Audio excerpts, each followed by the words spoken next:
de la letra chica. Bienvenidos, bienvenidas, gracias por estar del otro lado. ¿Cómo estás, Jorge Temponi? Julieta Núñez Tomás, muy bien. ¿Y tú? Me alegro mucho de que estés bien. Hoy tenemos varios temas nuevamente. Uno de ellos tiene que ver con la economía, porque hay más de 600.000 uruguayos que son calificados por el Banco Central como deudores irrecuperables. Y además, el clearing de informe señala que casi 1 millón de personas han tenido incumplimientos en el pago de sus deudas.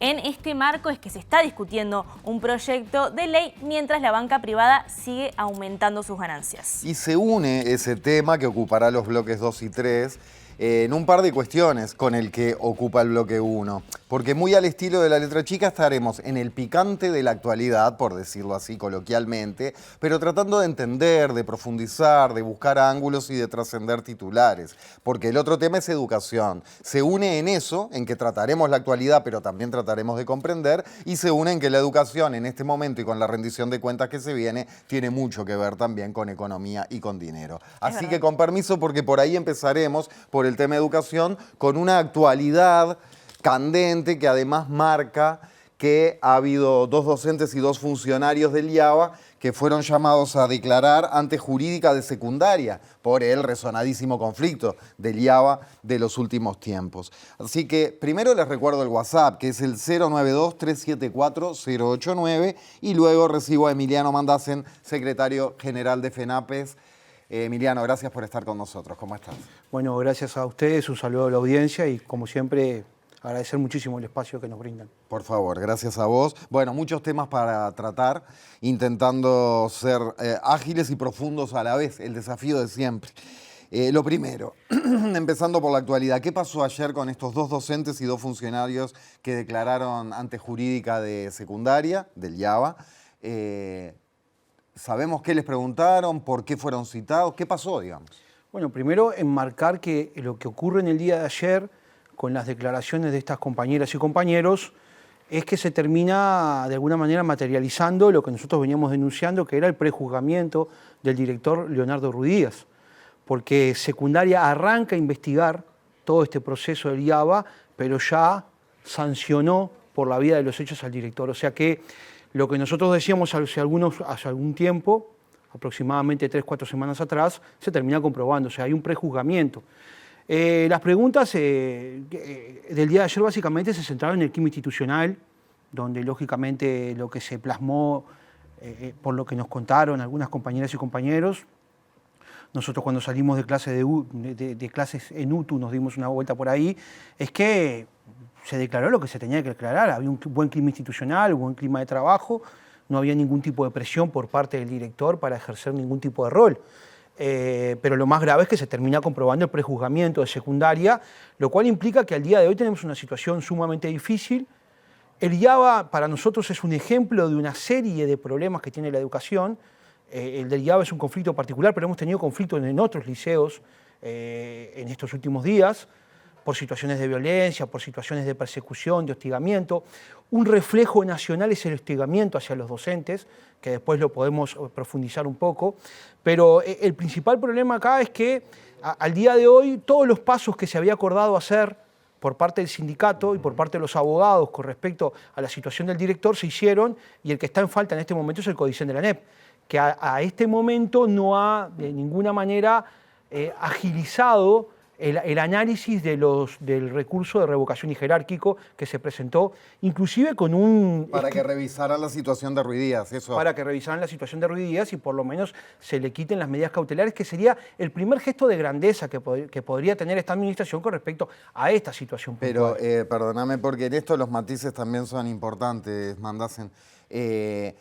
No se revisó, pero tampoco tuvieron una respuesta a decir, no lo vamos a revisar por esto y aquello. No. Sí se dialogó, pero no se revisó el recurso, la medida, digo. Nosotros estamos esperando que se pronuncie secundaria el Codicen. El problema es que si vos das tu palabra de que vas a darle pronta diligencia a esto, tiene que ser pronta diligencia, porque estás jugando, tratando de dejar morir un tema sin tener en cuenta la salud institucional y el clima institucional de un centro educativo. Recordemos que fue separado del cargo con retención salarial Leonardo Ruiz Díaz, director del IABA, por respaldar a los muchachos en sus reivindicaciones en esos días y con el tema también del salón gremial. No solo respaldar, sino gestionar un vínculo de diálogo y construcción democrática con los estudiantes. Fíjense la negligencia de la ANEP. A esta altura, en la resolución que hace un sumario a Leonardo Ruiz Díaz, exige que la comunicación se dé por apartamiento de sus funciones en todos los subsistemas. Al día de hoy, a UTU no llegó ninguna comunicación sobre el apartamiento de Leonardo Ruiz Díaz. Se juega con el laburo de un trabajador, se juega con un centro educativo, se menosprecia a los estudiantes y a los docentes, no se respeta ni siquiera la propia resolución que se toma. O sea, los grados de negligencia a esta altura. ¿Cómo que no se respeta la resolución? Y no, porque la resolución implica que Leonardo Ruiz Díaz no pueda dar clases tampoco en UTU, en todos los subsistemas. Entonces deberían estar todos informados de que no le pueden dar trabajo. En UTU aún no están comunicados. Decime, ¿vos has hablado con él? Sí, tenemos un vínculo prácticamente. ¿Cómo está? ¿O qué opina de esta situación? ¿Cómo la lleva, digamos? La lleva con mucho respaldo familiar, con mucho respaldo de sus compañeras y compañeros, con el respaldo del sindicato, con un trabajo muy serio del sindicato atrás, y sí, tenemos un vínculo, no diría diario, porque uno tampoco puede atosigar, pero cada tanto hablamos, nos reunimos la semana pasada, y el compañero está entero y fuerte, esperando el momento de poder pronunciarse también, que no es ahora, pero ya va a llegar ese momento. Mira, hablando de esto, Emiliano, era una pregunta que tenía pensada para más adelante, pero vaya, porque me da la sensación de que hay dos cuestiones, no paralelas, sino superpuestas, ¿no? Una, no es una cuestión sola, es un collar de cuestiones perladas, que son los temas de diferencia y conflicto entre la ANEP en particular, o llamémosle el actual gobierno, el CODICEN, etc., el actual gobierno y los gremios estudiantiles y docentes. Las diferencias en cada tema, los reclamos. Y otra cuestión que atraviesa todo eso es una pulseada permanente en la cual, por las actitudes, los gestos y las declaraciones de las autoridades del gobierno, el gobierno como que quiere marcar todo el tiempo que manda él y que las medidas que tomen estudiantes y docentes no van a servir para nada. Como aquella famosa frase de Sanguinetti, nunca perdí una huelga, ¿no? ¿Qué opinás de esta situación y cómo la estás viviendo? ¿Cómo la están viviendo los gremios? Yo creo que en política llega un punto que tenés que saber volver atrás. Lo que pasa es que no lo van a hacer porque hay que tener grandeza y hay que pensar. Yo escuchaba las declaraciones del ministro de Educación y Cultura que decía en el día de hoy que no entendía por qué había movilizaciones. Perdóname, te hago una nota al pie. A mí también me llamó la atención porque dijo, pero si estos problemas vienen de hace tantos años, es como, y ahora nos hacen ocupaciones y toman medidas drásticas con nosotros, como diciendo, ¿por qué no se lo hicieron al Frente Amplio? O sea, siempre llevando hacia esa cancha también la discusión, ¿no? Yo que el ministro Pablo da Silveira me contrataba un asesor de realidad, porque viven en una realidad paralela, evidentemente. Nosotros, ya lo hemos aclarado en muchas instancias, nosotros cuando nos tuvimos que movilizar en el periodo progresista lo hicimos con contundencia. Con respecto a infraestructura, nosotros acabamos de colgar un video del Liceo 1 de Paysandú. Se llueve como si fuese afuera. Nosotros le entregamos 2 informes a Presidencia de la República en los gobiernos progresistas, de alguna manera denunciando la situación edilicia. Cuando el ministro de Educación y Cultura era Ricardo Ehrlich, se promovió a través del gobierno un choque edilicio. Bueno, Camila Menchaca, también representante de los gremios docentes, nos contaba hace unos días allá en la Mesa Grande de que ella como estudiante del IABA estuvo en conflicto con gobierno frente amplista. Sí, lo que pasa es que ayer una encuestadora amiga del gobierno dio una cifra de los números de aprobación con respecto a educación y cayó 8 puntos. Hoy en día está a 47, la desaprobación a 43. La realidad que uno palpa en el país con el gremio docente y con la población en general es de una profunda disconformidad. Porque vos no podés justificar determinadas cuestiones. Yo tengo acá los números de la ANEP. Sí. Antes de pasar a eso, perdóname, Emiliano, pero para cerrar este aspecto más político, puro y duro, político, por más que sean organizaciones sociales los gremios, es político el conflicto. Toda situación social es política. Por eso. Y bueno, y máximo en esto cuando es medir hasta dónde llegar. ¿Ha habido algunos puntos en que hayan logrado, y hay esperanzas de en algunos puntos llegar a lograr diálogos auténticos, por más que haya diferencias, por supuesto que las va a haber, pero sí diálogos frontales en que después viene la prensa y en lo declarativo se pique más la cosa, por la galería y etcétera, pero que a puertas cerradas el diálogo fluya? ¿Ha sucedido o puede suceder en este periodo de gobierno? Pero lo que pasa es que es muy difícil que vos puedas establecer un ámbito de negociación real con alguien que niega la realidad. Si el montaje que yo hago es de marketing constante, de no comprensión de lo que está pasando y de ser mal asesorado, pero fíjate que hace poco tuvieron que remover a la principal figura de primaria, que era un soldado fiel de la transformación educativa. No la remueven de primaria por ser contestataria de la transformación educativa. Era fiel, era un soldado de la transformación educativa, pero era inepta, según ellos, por eso la remueven. Esto lo trataron de camuflar y ellos saben que Cherro no podría seguir en el cargo, lo tienen clarísimo. El problema es que vos, para poder actuar sobre la realidad y cambiar una situación, tenés que tomar de alguna manera alguna medida, tenés que reaccionar. Y si todavía estás mal asesorado y lo único que te dedicás es a inaugurar prácticamente cosas que vienen del periodo anterior, que todos los gobiernos lo hacen, sí, pero vivir en un montaje de una realidad ficticia, es muy difícil que vos puedas negociar. Pero, perdóname, no quiero que nos gastemos todo el bloque en esto, pero cuando cierran la puerta, sí, no hay una actitud del gobierno de decir, bueno, muchachos, sí, en esto hay que mejorar, y una actitud de los gremios de decir, bueno, hay cosas que ustedes también de repente están funcionando bien. De los dos lados me refiero. En la situación de Leonardo Ruiz Díaz, puertas adentro, se reconoce que hubo errores garrafales de la administración y de secundaria. No lo van a admitir puertas afuera. Bueno, por lo menos entonces queda una ventanita de que puertas adentro podrá haber puntos de encuentro. Porque ¿sabés lo que veo? Que ahora vos decís, vamos a hablar de números, que con la conflictividad que se viene, porque FENAPES también está convocando a sus filiales a prepararse para grandes movilizaciones por la pelea de presupuesto en esta rendición de cuentas y la pulseada que se va a venir por ahí, esto va a ir a escalar. Entonces, si a puerta cerrada por lo menos hay algunos diálogos un poco más fluidos que en las declaraciones públicas, hay una luz de esperanza. Pero no hay honestidad intelectual. Cuando vos dirigís un organismo tan importante como la ANEP, que tiene tal relevancia a nivel país y estás mal asesorado, y lo único que te dicen es qué bien que estás, vamos arriba, y se transforma la gestión de la ANEP prácticamente en una campaña electoral personal de lanzamiento de una persona hacia una supuesta candidatura presidencial o al Senado, es muy difícil que vos reacciones.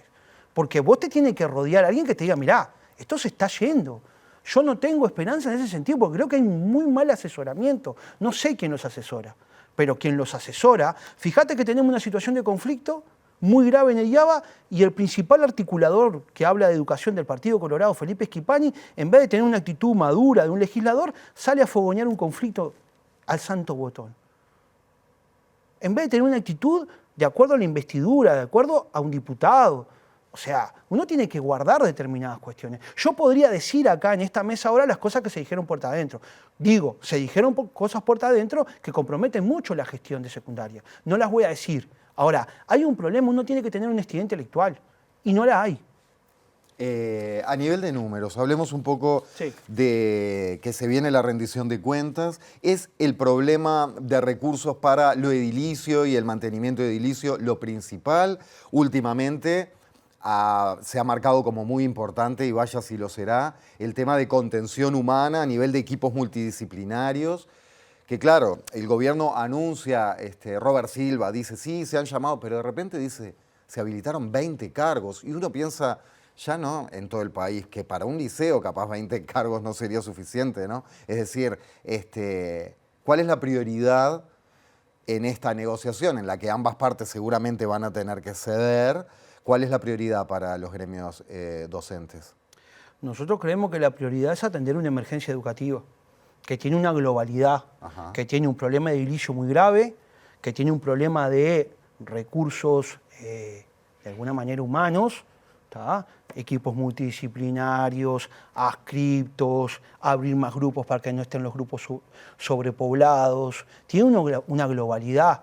En un presupuesto que volvemos a ratificar, yo acá tengo los números de la ANEP, esto me lo dio la ANEP. Sí. ¿Tá? ¿Qué dice? Acá se comprueba que hay un ajuste de 150 millones de dólares. Es más, la ANEP... ¿Entre qué año y entre qué...? En lo que va del periodo. Pero es más grave. Este informe va hasta el 09 del 04, o sea, el 9 de abril. Al 9 de abril, la ANEP dejó de ejecutar más de 2.000 millones de pesos. Ejecutó el 97% del presupuesto. 150 millones de recorte en lo que se asigna. Sí, y arriba de eso hay una no ejecución de más de 2.000 millones de pesos. Es incomprensible que en una situación de tal emergencia vos no ejecutes el 100% de tu presupuesto. Que se lo dijimos cuando no lo ejecutaron otros gobiernos para que no arranquemos con la cosa de que no se los decía. Estaba haciendo un cálculo rápido, ya que hablábamos en dólares, 50 millones de dólares más o menos. O sea, 150 millones menos asignados y 50 millones menos ejecutados. O sea, 200 en total en bruto. ¿Tá? Hay otro problema más grave. Vos me hablabas de los equipos multidisciplinarios, que es como un requerimiento muy sensible de los estudiantes, ¿no? Hay un llamado 60 cargos. Se presentan 20. ¿Por qué? Por los bajos salarios. Y eso puertas adentro se admitió. Después públicamente se dice, no, se van a llenar los 60 cargos. Ellos desmantelaron el sistema de protección de los estudiantes. Y ahora vienen a decir que tienen una planificación. Es absurdo. Y los salarios bajos que se ofrecen, que son para psicólogos, asistentes sociales, Exacto. que ganan más laburando en otro lado. Exactamente. Y que se harían menos mala sangre seguramente. No sé si menos mala sangre, pero no hay un trabajo estructural. No hay forma de que vos puedas abarcar un sistema tan complejo y tan grande, ¿tá? Con un recorte presupuestal. No hay forma de hacer una transformación educativa con recorte presupuestal. Pero es más grave. Cuando Robert Silva arranca este proceso, dice, el problema de la ANEP no es un problema de recursos, es un problema de gestión. Bueno, la realidad lo masacró. Es un problema de gestión, él está gestionando muy mal, porque mucha plata le inyecta, ¿tá?, en propaganda. Por ejemplo, hace poco desvió 5 millones de pesos de un programa focalizado que nosotros no compartimos a propaganda. ¿Tiene explicación? De la reforma, de la transformación Exacto. educativa. ¿Tiene explicación lógica? No tiene explicación lógica. ¿Hay un plan de infraestructura? Sí, de mantenimiento. Ahora, por ejemplo, Liceo 1 de Colonia, hace poco publicamos un informe, para no centrarnos solo en Montevideo. El Liceo de Colonia está en situación ruinosa. Con la plata que se quiere inyectar se pueden arreglar 2 salones o 3 máximo. Los estudiantes estudian en catacumbas, en los vestuarios del gimnasio estudian. No hay ni condiciones acústicas para estudiar ahí. Hay columnas en el medio del salón. Este problema es un problema que tenemos que enfrentarlo una vez por todas. El presupuesto educativo no es un problema de los gremios de la educación. El presupuesto público no es un problema de la FENAPES, es un problema de la sociedad. La sociedad tiene que salir a reclamar que este presupuesto, esta rendición de cuentas, sea para atender las realidades reales, los problemas reales de la gente. No mi campaña personal electoral, no mi salida a los medios a anunciar cosas que después no se sustentan en la realidad. Me quedo pensando que en realidad a la hora de esta rendición de cuentas que se viene, le sirve a ambas partes que haya más presupuesto. El tema es cómo responde Presidencia, cómo responde Lacalle Pou, marcando prioridades cuando reparten el juego junto a Arbeleche como ministra de Economía, porque le sirve a los gremios estudiantiles y a los gremios docentes para que se contemplen sus reclamos, pero yo calculo que a las autoridades de la educación también les sirve disponer de más dinero para ser más eficientes y mostrar mejores resultados. Se pueden unir e ir. No te voy a decir que en público van a ir juntos a golpearle la puerta al Ministerio de Economía o a Presidencia para pedir más plata, pero en los diálogos políticos y en esos movimientos, ¿no están unidos en esa misma necesidad de dinero? No, porque no creo que las prioridades sean las mismas. Si las prioridades son las mismas, logramos acordar una mesa de negociación que vamos a ir por estas prioridades, salario, condiciones de infraestructura, condiciones de más recursos humanos, más grupos, una cantidad de cosas, ¿cómo no? El problema es este. Si vos estás obsesionado con una transformación educativa que ya naufragó, yo vengo de recorrer el departamento de Soriano, todas las localidades, una a una, el gremio docente está saturado. ¿Sabés qué te dice el gremio docente con respecto a la transformación educativa? Paso el 90% del tiempo llenando libretas y llenando planillas para que me controlen. No puedo planificar más, no puedo pensar clases, no puedo buscar bibliografía, no tengo tiempo. Saturaron a la gente en pocos meses, porque el problema no es respetar los procesos de aprendizaje de los estudiantes, la distribución del conocimiento, que llegue el conocimiento a todos los lugares. No, la prioridad es controlar y que los números me cierren para que yo presente algo. La realidad es implacable. La realidad yo no la puedo transformar con un discurso, con un TikTok, con que me sigan las cámaras a todos lados, con que ponga a todos los niños en fila. Fíjense que la ANEP usa la imagen de los niños constantemente para consolidar o para tratar de mostrar una realidad. No tienen ese cuidado. No hay un cuidado de proteger a la imagen de los niños. Nosotros, por ejemplo, cuando vamos a un liceo de recorrida y sacamos fotos de la situación de infraestructura, tenemos un cuidado quirúrgico de que no aparezca ningún estudiante. ¿Cómo se va a utilizar constantemente a los estudiantes en spots de la administración? ¿Eso está bien? ¿Eso es demostrar seriedad en la gestión? ¿O eso es hacer política de la más barata? Bueno, yo creo que es hacer política de la más barata. Si vamos a ir a pelear por un presupuesto que realmente atienda a las necesidades reales del sistema, y vayamos a la discusión de un presupuesto nacional que además involucra a toda la sociedad, porque no es solo el problema de los públicos, es el problema de los privados. Porque si no hay obra pública, si no hay inversión pública, no hay laburo. Y si no hay laburo, hay situaciones complejas en las casas. Y situaciones complejas en las casas son situaciones complejas para los estudiantes en su estudio. Entonces, es toda una cadena. Ahora, discutamos en serio. Hoy se me anuncia que abrió en una sucursal de Harvard en el LATU. Pero la realidad del país no está en el LATU. No está de Avenida Italia para la costa. Hay otro país, ¿eh? Y por esta situación de que todo tiene que ver con la activación y todo tiene que ver con la educación para el país presente y futuro, por eso también es que FENAPES está pronta y convocando para movilizaciones no solo de los gremios docentes, sino de todo el movimiento sindical y la sociedad organizada para apoyar en esta búsqueda de recursos en la próxima rendición de cuentas. Gracias, Mandasen, por hoy. La seguimos en cualquier momento. Y solo una cosa antes de retirarnos. Nosotros estamos llamando a movilizarse a la sociedad en su conjunto. No es un problema de la FENAPES, no es un problema solo de los sindicatos de la educación, es un problema de la sociedad. Discutir un presupuesto que atienda las necesidades en salud, vivienda, educación, cultura de toda la sociedad es un problema de todas y todos. Y que no se transforme en un carnaval electoral, que sea un presupuesto para la gente, no para juntar votos. Ya venimos a hablar, gracias Mandasen, acerca de estos proyectos que andan en la vuelta a propósito de los endeudamientos excesivos para solucionar eso desde distintas filas políticas y la realidad que lo motiva. Todo eso después de una breve pausa en esta letra chica de miércoles. Ya seguimos.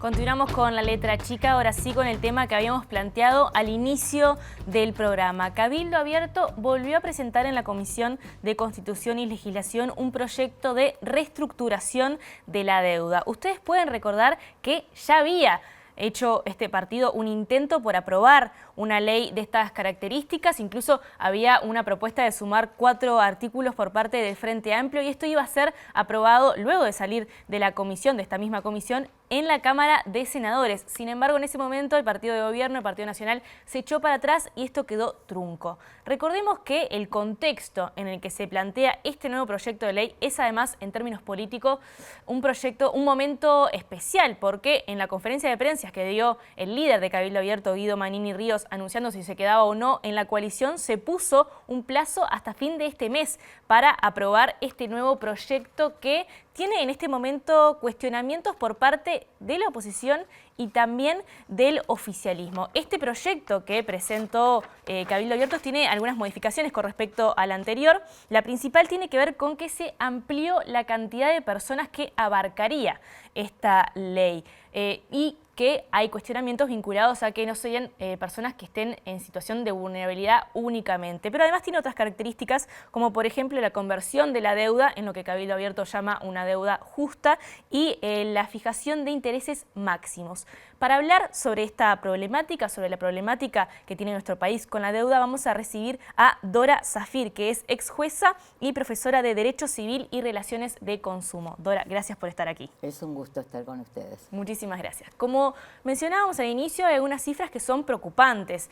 Más de 600.000 personas calificadas como deudores irrecuperables por el Banco Central. Se habla de algo en el entorno del 1.000.000 en el clearing de informes con incumplimientos en el pago de deudas, pero además diversas encuestas señalan que casi un 50% de la población que tiene préstamos en este momento o tarjetas de créditos tiene dificultades para afrontar ese pago.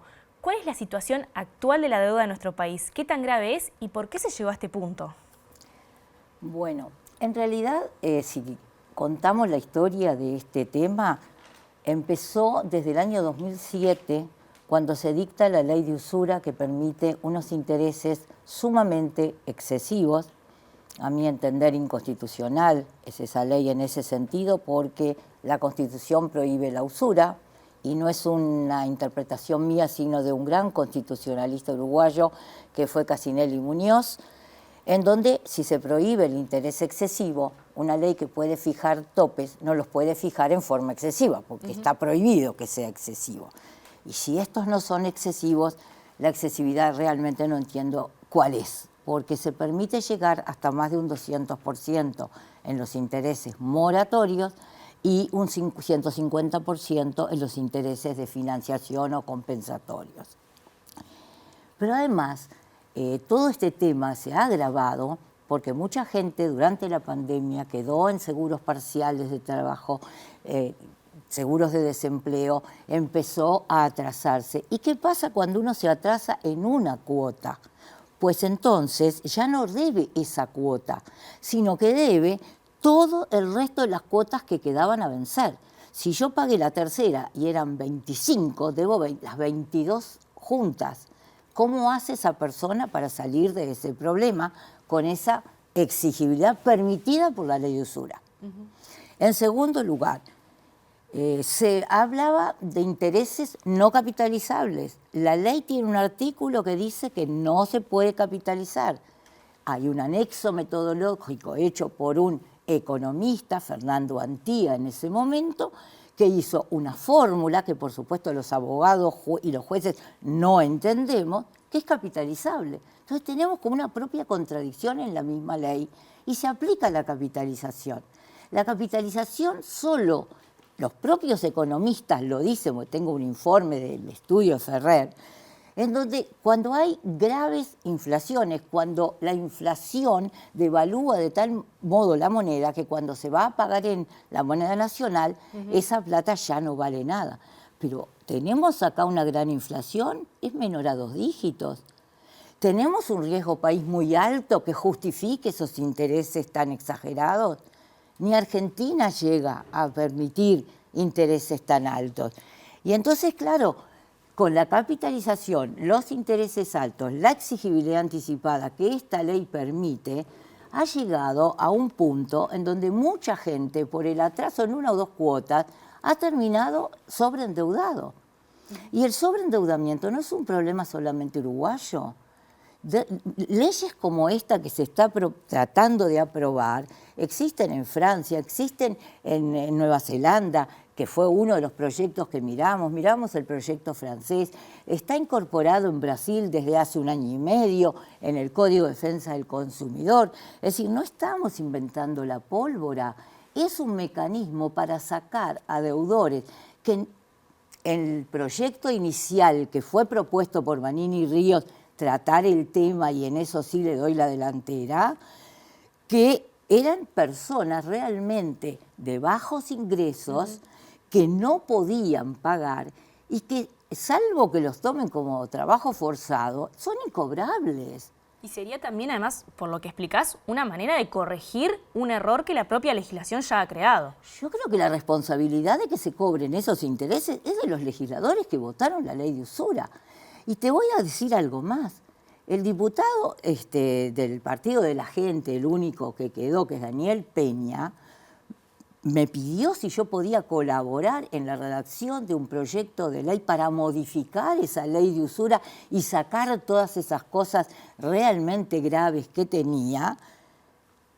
Y está durmiendo el sueño de los justos, y cada vez que se trata de sacarlo a flote, siempre hay alguien que lo deja quieto. Y ahí no hay responsabilidad de los legisladores que no quieren tratar este proyecto. Yo no digo el que se redactó por Daniel Peña, que pude haber intervenido, aunque sea otro. Cabildo ahora plantea en este nuevo proyecto en el que yo no tuve intervención, me enteré después que estuvo presentado, me lo mandaron del Parlamento, una solución de bajar esos intereses de acuerdo a lo que pagan las letras de tesorería en las subastas últimas, un promedio, etcétera, que bajaría los intereses. Pero hay una ley de usura que no queda derogada salvo en ese aspecto y que permitiría seguir capitalizando. Entonces yo creo que hay que buscar una solución un poco más armónica y resolver el problema de los endeudados por un proyecto de ley y el tema de los intereses que son usurarios desde el punto de vista técnico, pero no legal, porque la ley lo habilita, es decir, son, como yo les diría, usureros con patente, ¿no? Porque se les permite cobrar eso. Por otro lado, que hay un proyecto y que se podía haber manejado haciendo otras propuestas, negociando. Yo creo que en estos temas donde está en juego la gente tan humilde, sobre todo los que habíamos planteado al principio, que ahora fue aumentado, como tú decías, la cantidad de personas que lo pueden pedir. Y bueno, si no había acuerdo sobre eso, que era menos, difícilmente vaya a haber acuerdo sobre algo que se pide mucho más. Por lo menos saquemos a esto y después veremos a ver si podemos seguir avanzando. Pero si no, no va a salir nada y la gente no tiene más tiempo. El tiempo de los legisladores no es el tiempo de la gente que no come. Esta misma preocupación que tú planteas está presente en todo el espectro político y se está discutiendo en este momento. Ya vamos a volver, Dora, a profundizar sobre este problema, pero... Pero las palabras bonitas, está sembrado el camino al infierno, digo, de buenas intenciones. No es así. Si tanto les preocupa, bueno, vamos a hacer algo, pongámonos de acuerdo en algo, bajemos un poco, subamos otro poco del otro lado. Este no es un tema de política partidaria, es un tema de política social. Vamos a escuchar entonces, entendiendo cuáles son estas circunstancias en las que se está discutiendo este problema, lo que mencionaba esta mañana en Desayunos Informales de Tele12 el senador Guillermo Domenech, explicando sus razones para plantear este proyecto de ley. Uno comienza a trabajar en un tema y le va encontrando aristas distintas. Y bueno, justamente Escorza mencionaba algo que es cierto, nosotros elevamos los topes porque se nos observó de que era bueno de alguna forma proteger a la clase media, que también ha sido víctima de todo este fenómeno, y a nosotros nos interesa mucho que esa clase media no decaiga. Pero está lejos de nuestra intención el perfilismo o proponer algo que no pueda ser aprobado por el resto del sistema político, porque nosotros somos muy conscientes que tenemos el 11% del Parlamento, o sea que necesitamos, sin lugar a dudas, de que otros partidos y otros sectores políticos apoyen esta solución y lo vean como algo necesario.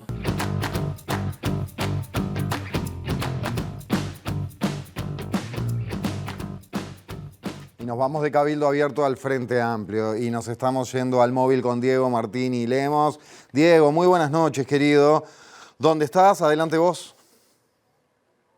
Jorge, Julieta, ¿qué tal? Buenas noches para todas y todos. Nos encontramos en la casa del senador Charles Carrera, a quien le agradecemos por recibirnos, y ya de arranque le vamos a consultar sobre esto que señalaba el senador Domenech, de que necesitan de otros partidos, y ya otros socios de la coalición, por ejemplo el sector ciudadano, se han manifestado contrario a este proyecto que ha presentado Cabildo Abierto, una nueva edición después de lo que habían hecho hace unos años, y le consultamos a Charles Carrera. Entonces le agradecemos de vuelta por habernos recibido, si es posible que el Frente Amplio, por ejemplo, apoye este proyecto. Bueno, en primer lugar, buenas noches, un gusto estar en comunicación con ustedes. Saludo a la profesora Aura Zafir, que está en piso allí con ustedes, y a toda la audiencia. Nosotros partimos que teníamos un acuerdo, un principio de acuerdo, de un proyecto que había trabajado la doctora Aura Zafir, el escribano Blengio, el doctor Williman, y creíamos que habíamos levantado las observaciones, se habían realizado nuevas propuestas y teníamos algo que podría ser promovido por todo el sistema político. Era algo realizable. Nosotros partimos de la base de que aquí hay una necesidad, que hay una urgencia y hay que darle tratamiento legislativo a esta ley y que sea ley. Y nuestro objetivo era que en este primer semestre fuera votado por la Cámara de Senadores y luego aprobado en diputados. Pero lamentablemente Cabildo Abierto ahora aparece con este nuevo proyecto y nos cambia todas las reglas de juego. Por ejemplo, ¿qué reglas cambian? Por ejemplo, el primer proyecto que habían trabajado estos especialistas reconocidos era atender a los más vulnerables, a ese 1.000.000 de personas que están en el clearing, a esos 680.000 uruguayos que se consideran incobrables por el Banco Central del Uruguay. Pero este proyecto lo que tiende es a otro sector de la población que quizás que sí, que necesita políticas públicas, pero en este momento la urgencia son los vulnerables. Este momento es tener un procedimiento a los efectos de atender a aquellas personas que fueron engañadas por prácticas abusivas, publicidad engañosa, y tomaron deudas de consumo y que después se aplican intereses, como lo califican en algunos momentos la doctora Aura-Safir, que son usurarios. Es decir, que luego se les aplica prácticas cuasi mafiosas en el cobro, eso hay que prohibirlo, que muchas veces no tienen información, porque hoy existe el concurso civil para las personas físicas. El tema que no es lo mismo un escribano, un arquitecto, un contador, que estas personas que muchas veces no tienen ni información de cuál fue el crédito que tomaron, cuáles fueron los intereses que le aplicaron. Y nosotros del Frente Amplio tomamos, luego que se dio esa discusión, pasamos a limpio, levantamos las observaciones, tuvimos intercambio con la doctora Aura-Safir, presentamos otro proyecto que también es muy importante. Las personas que hoy están en el clearing no acceden a las políticas públicas. Muchas veces tienen complejidad para acceder a servicios básicos. Una persona que está en el clearing no puede tener el mismo contrato que tengo yo que nunca estuvo en el clearing. Es decir, no puede acceder al mismo contrato con las mismas prestaciones. Una persona que está en el clearing no puede acceder a las políticas públicas del Ministerio de Vivienda, al alquiler con opción a compra, a una garantía de alquiler del Ministerio de Vivienda o de la propia Contaduría General de la Nación. Personas que nunca se atrasaron en su vida, pero por estar en ese registro no pueden acceder. Entonces, nosotros, el aporte del Frente Amplio, ¿esto es necesario? Sí. El aporte del Frente Amplio con sus técnicos fue presentar un proyecto que en esta etapa sea realizable y votable y se pueda acompañar. Pero nos sale Cabildo Abierto con esto, que yo lo he calificado y no tengo temor a decirlo. Votable. No, no se puede acompañar, pero además no solamente eso. Yo creo que Cabildo Abierto está buscando su razón de ser. Está queriendo hacer política con un tema sensible, con un tema donde es necesario que se presenten políticas públicas y que sean realizables. Pero en estas condiciones, ese nuevo proyecto para nosotros no lo podemos acompañar, porque te cambia la regla de juego y además no es para esas personas, que eran personas que tenían un salario hasta 50.000 pesos, que podrían tener un bien inmueble, valor, lo puede corregir la doctora Aura-Safir que está en piso, $50.000. Eran personas que realmente necesitaban de políticas públicas porque realmente entraron en ese círculo vicioso y no han podido salir. ¿Puede llegar a ser llevable un proyecto así como el de Cabildo Abierto de una forma popular, con un plebiscito como hasta lo han planteado? Yo creo que Cabildo Abierto lo que está buscando es, desgraciadamente, hacer política con esto. Lo que está buscando es no llegar a acuerdo en el ámbito del Parlamento porque quiere ir a un plebiscito. Pero el tema es, como lo ha dicho la doctora Aura-Safir, lo que es necesario son políticas públicas urgentes y en este momento. Otros temas luego podemos ir discutiendo porque también hay que reconocer que el proceso de reestructuración de deudas o estos proyectos, los dos proyectos que presentamos como Frente Amplio, no resuelven todo el tema. Van a ser necesarias nuevas políticas públicas. Bien, senador Charles Carrera, agradecemos por estos minutos. Volvemos a piso, Jorge, Julieta, cuando quieran. Muchísimas gracias, Diego. Gracias por este móvil y este contacto tan importante. Dora, parecería que hay nuevamente problemas para lograr una legislación.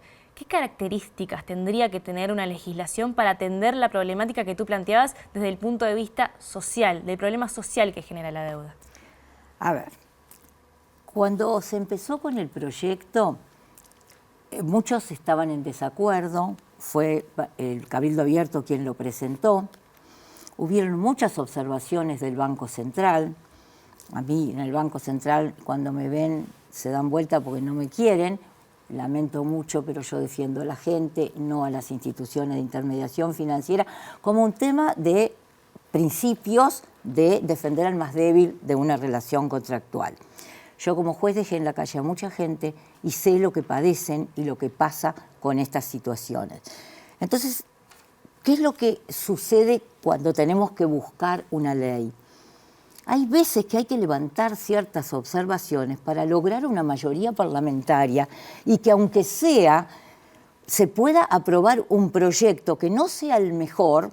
Quizá el de Cabildo Abierto es mucho más ambicioso y mejora la situación de muchos más deudores. Evidentemente que va a mejorar los intereses, pero tenemos que tener cuidado porque el escribano Eulengio, que es un grado 5 de la facultad, fue grado 5 de la Facultad de Derecho, muy respetado, el doctor Williman, que trabajó en la parte procesal, estuvimos días y días, cada palabra, cada coma, para que no haya contradicciones, para que no haya problemas. Bajamos todos los posibles proyectos de ley que hay de Nueva Zelanda, de Francia, del proyecto que tiene Argentina, del proyecto que tiene, de la ley que ya aprobó Brasil y otros, para buscar cómo podíamos de todo eso extraer algo que sea votable en el Uruguay, que sea aprobado. Al Banco Central generalmente ninguno le va a venir bien, porque tampoco la propuesta que hubo de modificar la ley de usura para bajar intereses y proteger un poco más a estos deudores, les vino bien. Yo fui a la Comisión de Hacienda de Diputados y se hizo todo una parafernalia, pero terminó durmiendo en un cajón. Fui por la Asociación de Magistrados, fue otra magistrada de un tribunal de apelaciones, la doctora Kellan, fue una asociación de consumidores, fue un contador, es decir, hubo todo un trabajo y terminó en la nada. Y yo lo que me temo es que esto también termine en la nada. Y la gente lo necesita, no puede seguir esperando. El plebiscito, yo no juzgo si está bien, si está mal, si me parece correcto o no, no soy quien para opinar. Pero lleva un tiempo y probablemente no llegue a buen resultado. Y esta gente sigue esperando, ¿cómo? ¿Fuera del mercado? No puede ni alquilar un inmueble, como lo que decía Charles Carrera, el senador, es verdad, no le van a dar un crédito, ni le van a dar una contratación, ni una garantía. ¿Tú le alquilarías a alguien que está en categoría 5 del Banco Central y además está en el clearing? ¿Quién le sale de garantía? ¿A quién no le vas a alquilar? Entonces, es un tema social, es un tema que requiere la urgencia. No podemos esperar a plebiscitos y no podemos esperar a que uno solo sea el protagonista de las cosas. A veces tenemos que compartir, porque yo después de haber hecho todo ese proyecto y haberme matado y trabajé con la doctora Malta Balfre, que era de Cabildo Abierto, no se me ocurrió decir, esa es mi verdad absoluta, quiero hablar con Blengio, quiero hablar con otro profesor de Derecho Procesal, que no es mi materia, para que el proceso judicial que prevé esta ley de reestructura tenga determinado criterio, tenga determinadas cuestiones que puedan ser realizables. Entonces, no es que el proyecto de fulano, es un proyecto que la mayoría esté de acuerdo, 50 más 1, para poder aprobarlo y que salga adelante. Con menos seguridades, totalmente. Hay una resolución Mercosur aprobada por el Uruguay que debe protegerse a los hipervulnerables. Todos los consumidores son vulnerables, pero hay algunos que son hipervulnerables. ¿Cómo no va a ser hipervulnerable un consumidor en materia financiera? Si cuando uno les dice vas a tener que capitalizar, no tienen idea de lo que significa. No lo sabemos de repente, ni ustedes lo saben. Entonces, capitalizar, ¿qué quiere decir? Que es para las grandes inflaciones. Cuando tú debes 100 pesos, al mes siguiente no pagaste, vas a tener que pagar, supongamos, 10 pesos por intereses o 20 pesos por intereses. Al otro mes no vas a calcular 2 meses sobre 100, sino que vas a calcular 2 meses sobre los 110 o 120.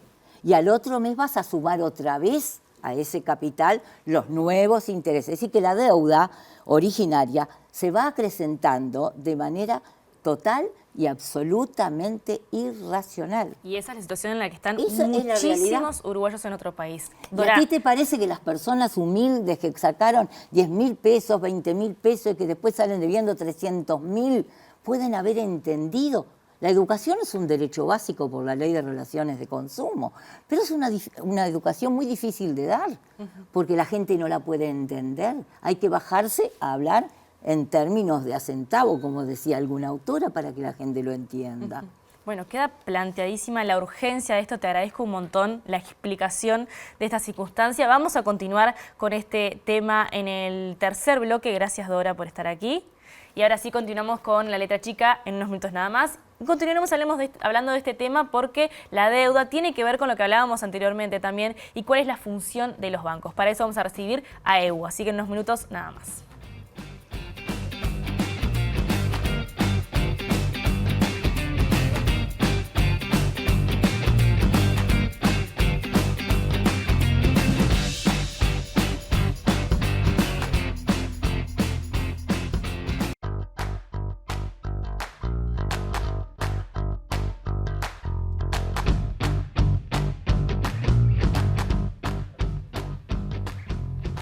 Para hablar de plata, de dinero y sociedad, de historias humanas detrás de ese dinero, recibimos a Fernando Gambera, secretario general de AEBU e integrante del secretariado ejecutivo del PIT-CNT. Gambera, buenas noches, ¿cómo estás? ¿Qué tal? Un gustazo. Gracias por Como estar. siempre. Y a Aníbal Pelufo, economista, integrante de la comisión técnica, asesora de AEBU. Aníbal, gracias. Buenas noches, un gusto también. Gracias de verdad por estar. Bueno, lo habrán escuchado, veníamos hablando de la problemática que tiene nuestro país con el endeudamiento. ¿Cuál es la visión de AEBU de este problema en particular? ¿Por qué se llega a esta situación? Arranco por hablar un poco de los datos. En realidad, justamente el mayor problema que tenemos es la falta de información, ¿no? O sea, hoy en día se está discutiendo sobre una problemática que en realidad no la conocemos en su totalidad. Es decir, los datos que hay refieren a una parte del problema de sobreendeudamiento, que es, por ejemplo, en el informe que hicimos, es la parte vinculada al sistema financiero formal, ¿no? Pero en realidad el sobreendeudamiento, o sea, las deudas de las familias y de las personas también refieren a otras deudas que no son del sistema financiero, como por ejemplo deudas comerciales o deudas puede ser una empresa telefónica, una empresa de cable. Hay otro tipo de endeudamiento también que es parte de este problema. Ellos también van al clearing, digamos. Perdóname, entra ahí prestamistas en negro también, el prestamista informal. Bueno, no. y justamente Una tercera parte, y que tal vez es la más preocupante y la que involucra a más población en estado de vulnerabilidad, digamos. Ese es el endeudamiento informal, que también tiene relación con de repente entramados de violencia o con otro tipo que no tiene garantías, que tiene otro tipo de cuestiones sociales más problemáticas. Entonces es un problema muy complejo sobre el cual estamos viendo una parte que claramente es problemática, digamos. Los números muestran que es una parte de la sociedad grande que está con ese problema. Lo que no sabemos es la magnitud, es decir, cuántas personas se encuentran con un endeudamiento problemático, ni tampoco la magnitud de ese, es decir, cómo se distribuyen esas deudas, digamos, ¿no? O sea... Ustedes hicieron un estimado igual de alguno de estos datos.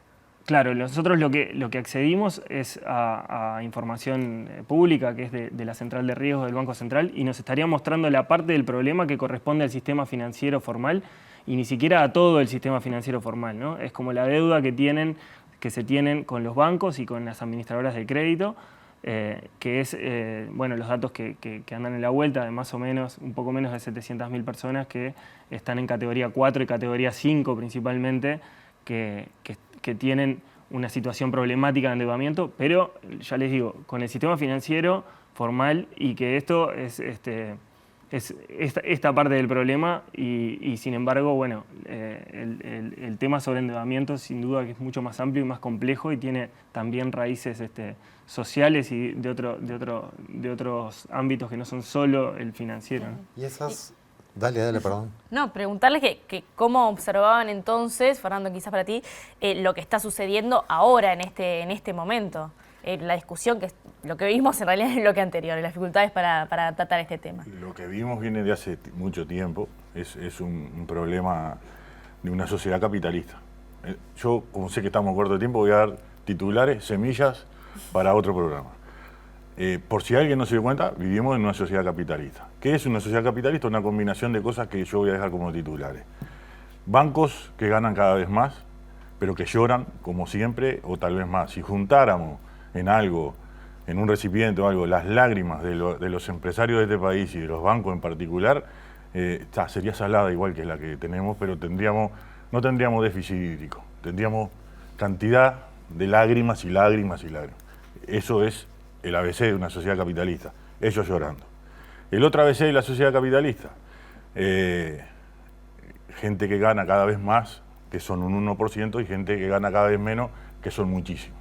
Esa gente que no tiene para cubrir sus necesidades básicas, tiene que ir a pedir prestado y pasar mes a mes caleciteando para poder cubrir necesidades básicas. No estoy hablando del auto, la casa, la cosa. El proyecto que se está discutiendo prevé hasta $200.000 del costo de una casa que tenés.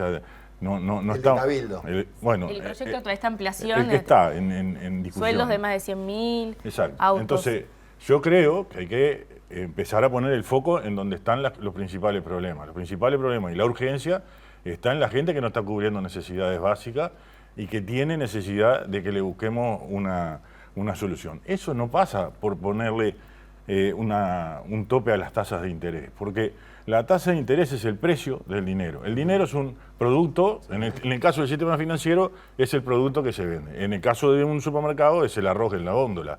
Pero en el caso del sistema financiero, el precio de ese dinero es la tasa. Si se fija un precio fijo al barrer, lo que seguro se va a estar generando o favoreciendo es un mercado negro en el que van a tener que ir los que no pueden ir al formal. Entonces, todavía generaríamos un ciclo peor que volcaría a esa gente a lugares donde ya hay una porción de nuestra población y que me preocupa muchísimo porque además de que no sabemos qué tasa en definitiva se cobra a nivel informal, lo peor de todo es que tampoco sabemos los métodos que se usan para cobrar después. Perdón. Para ser claro, métodos violentos a veces. Gambera, ¿por qué si se fija una tasa genérica a nivel formal se empuja a la gente al mercado negro? ¿Porque se pedirían más garantías? ¿Por qué no se fija un precio para el arroz, para todo lo que hay en la góndola que es de primera necesidad para la gente? Pero bueno, porque se genera mercado negro. Eso es lo que nos han dicho hasta ahora. Perder, ¿no? Eso es lo que nos han dicho hasta ahora. Por eso empecé. Estamos en una sociedad capitalista. Porque si queremos cambiar todo, yo estoy de acuerdo, ¿no? Pero estoy pensando, poniéndome en el lugar de alguien que para cubrir sus necesidades no llega a fin de mes. Y si la tasa básica es más baja que la del mercado negro, voy a pedir al lugar donde me cobren la tasa básica. ¿Qué hacemos con el resto? El tema es que me piden más garantías. Claro, ¿o qué? ¿Qué es lo que planteamos muchas veces para el resto de las necesidades básicas, ¿no? O sea, para la alimentación, para el abrigo, políticas sociales, será el MIDE, serán los mecanismos que el país entienda, pero políticas sociales que atiendan las necesidades más urgentes de la gente más vulnerable. En el caso del acceso al crédito, tiene que ser igual. Políticas sociales que tengan mecanismos que aseguren que los más vulnerables y más urgentes y necesitados tengan acceso a ese crédito. Con tasas más bajas habría más exigencias y los más vulnerables directamente no les prestan políticas sociales con tasas más bajas y con otras características que sean beneficiosas para esos más vulnerables, pero con toda la formalidad para que sea controlable y que no genere aún mayor informalidad. Y además, aprovecho, ¿no? Hay que desandar todo lo de la LUC respecto a eliminar todo lo que es los instrumentos electrónicos para controlar esa formalidad. Hay que desandar, porque si no, los que se siguen favoreciendo son quienes tienen para prestar o quienes tienen algún título que después les permite andar prestando por fuera del sistema, ¿no? Lo que plantea entonces de alguna manera es ir un paso más atrás para poder mirar la imagen más general y hacer una política más integral de alguna manera. De Aníbal que tiene aporte técnico, mirar y complejizar y decir no es con soluciones rápidas, simples, sino con soluciones efectivas que atiendan el verdadero problema social que tiene esto detrás, ¿no? ¿Cuáles serían algunas de esas soluciones? No, bueno, como por el tema de la tasa, como para complementar un poco lo que decía Fernando, al fijar una tasa, las empresas en realidad dicen, bueno, a este precio, ¿me sirve venderle dinero? O sea, ¿me sirve otorgar el crédito a esta persona o no me sirve? Si la evaluación que hacen del riesgo que tiene que la persona que pague o no le sirve, no le van a prestar. Entonces la persona termina yendo o sea, existe el riesgo de que vaya a financiarse con mecanismos informales. Eso ya pasa, no es que va a pasar ahora. Pero pasaría es que se peor con tasas más pequeñas. Está el riesgo de que se amplifique eso, y más cuando la baja pues es muy drástica. Eso es como el fundamento por el cual una solución de ese tipo puede generar más exclusión, y también una solución del tipo de que se judicialicen todos los préstamos. También el riesgo ese, las empresas lo van a medir y van a decir, ¿me sirve o no me sirve otorgar un préstamo? No lo presto. No es que hay otros esperando para dar en el sistema formal, otras empresas diciendo, menos mal ahora puedo dar yo a esta tasa más baja. Es decir, el mercado formal tiene esas características que son discutibles, pero lo que es claro es que una solución de bajar la tasa no baja el precio. O sea, si decidimos sobre cualquier producto bajar el precio arbitrariamente, nada asegura que el producto va a llegar en condiciones más baratas a la población, sino que probablemente a alguna parte de la población no le llegue. Como mecanismos para trabajar sobre el tema, en realidad, al ser un tema tan complejo, los mecanismos son complejos, y también hay cosas que son como de largo plazo, digamos. Hay un tema de educación financiera que es muy importante. O sea, la población tiene que entender qué es lo que está pidiendo, qué es lo que no está pidiendo, qué tasa está implícita en lo que está pidiendo. Tiene que haber más información en distintos segmentos, digamos. O sea, más información que den las empresas, más información sobre los clientes para que las empresas decidan mejor qué tasa le ponen. O sea, los registros como el clearing vendría a ser, son registros negativos, es decir, solo computan las malas, digamos, pero si yo pago en fecha todos los meses alguna cuenta, no me la están contando, y eso tal vez me podría producir una baja de interés. Hay otros mecanismos, como los fondos de garantías que mencionabas vos, que permiten quitarle riesgo a una persona y que ese crédito que se le va a dar tenga una tasa más baja. Es decir, hay un montón o sea, no es una propuesta concreta, es decir, el problema es tan complejo y tan amplio que hay que empezar, y tiene una raíz social tan marcada y estructural. No es que empezó ahora el sobreendeudamiento, ni que ahora tengamos una medición que diga que se disparó. No está claro, cuando la economía atraviesa alguna crisis, en general se dispara, porque se percibe en la calle, digamos, porque no hay estadísticas. Claro, y no hay estadísticas. Todo lo que tenemos son las visiones que dan las organizaciones que están en territorio, que dicen, che, se está complicando acá, estamos viendo más de esto, estamos viendo más de lo otro, pero la raíz es un aspecto estructural grande que hay que trabajarlo con herramientas que tenés de más corto plazo, cosas para atender ya. Está claro que hay urgencias, y también hay cosas que hay que atender más a mediano plazo, y cosas capaz que muy a largo plazo, como por ejemplo la educación, y decir, bueno, si la población no está formada para ir al sistema financiero y enfrentarse de forma saludable al vendedor de préstamos, digamos, tal vez lo que falta es formación para que la población también pueda exigir mejores condiciones al mercado, ¿no? Entonces, iba por ahí, muy amplio. Es una pata muy importante que igual está por fuera de la discusión política en este momento. En este momento y en todos. Sí, parece reservada para pocos entendidos. Y eso es lo primero que hay que revertir. Educación financiera y formación para quien va a adquirir un producto, porque en definitiva un contrato para pagar en determinado plazo y en determinado costo un crédito que vos vas a adquirir es igual que en el momento que te parás frente a la góndola y decís, quiero arroz integral, o quiero arroz el que no se pasa, o el de medio grano, porque no sé, porque te sirve para tal cosa. Y esa información vos la manejás y la tenés. Hoy se etiqueta todo con el exceso de grasa. Bueno, esto es parecido. Tiene que haber mecanismo en lo que a vos se te informe en qué te estás metiendo, y no que te regalan la última cuota porque la pagaste con creces durante las 10 primeras. Y entonces, bueno, esto sumado a que hay un aprendizaje como sociedad. Ya sabemos, por épocas vividas anteriormente, que bancos prósperos, que dan muchas ganancias, pero en un país que no se industrializa, en un país que no genera investigación para agregar valor agregado a lo que produce, que no tiene gente formada para ese nueva matriz productiva. Un día ya no se justifican. Pero además estamos... Porque estamos hablando que gente, para eso va a haber gente que trabaja, gente que consume, gente que es natural que vaya y busque un crédito. Ahora, todo eso sigue en debate en este país. Sigue en debate en este país. ¿Por qué? Porque es cada vez menos, nuestra matriz productiva es cada vez más primaria, y bueno, y los que ganan son los que están vinculados a esa producción primaria. Nada más. Además, como lo decías, estamos en un momento en el que aumenta el negocio de los bancos. Sí, por eso lo pongo como contraste, ¿no? Esa es la cuestión. Aumenta, pero en realidad hay un sector de la población muy amplio en una situación muy vulnerable con el endeudamiento que estamos hablando. Bueno, creo que hay que replantearse muchas cosas, ¿no? De esto es lo que queríamos de alguna manera dejar la semilla plantada, porque insisto, tenemos aprendizaje como sociedad sobre eso, porque en el 2002 tuvimos que recorrer caminos también de búsqueda de separar, porque eso es lo otro, las generalizaciones en esto tampoco a veces son buenas, hay que separar el que tiene la cultura del no pago del que el sistema lo llevó a la situación que tiene hoy, porque están ambas cosas conviviendo.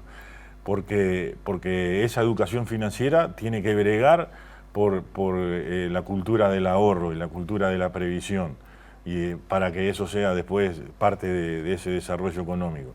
Y bueno, estas cosas tienen que también ser debatidas creo que con profundidad. Yo en esto no doy opinión sobre tal o cuales posiciones, sino más bien abriendo un debate más en esta sociedad que creo que nos hace falta.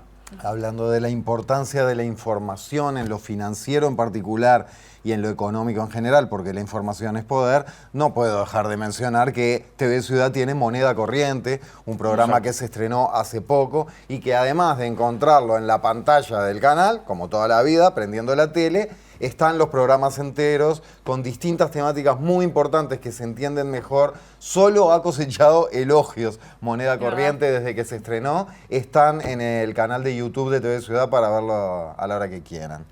Por hoy cerramos acá, Juli. Y sí, queda muchísimo. Es una semilla, como decíamos, y vamos a tener que seguir hablando de este tema porque además políticamente va a seguir avanzando, pero están todas estas otras miradas que también tienen que ser contempladas cuando estamos hablando de un tema que involucra a toda la sociedad. Gracias a ambos. A Muchas gracias. Nos reencontramos en cualquier momento. Y hablando de muy buenos programas, ya se viene Sobre Ciencia y a las 11 Yamandú con Te Cuento. Y nosotros nos volvemos a ver el lunes que viene. Ahí está. Es verdad. Si querés, ¿vos querés? Yo quiero. A mí me encanta. Nos esperamos ahí. Chao. Chau.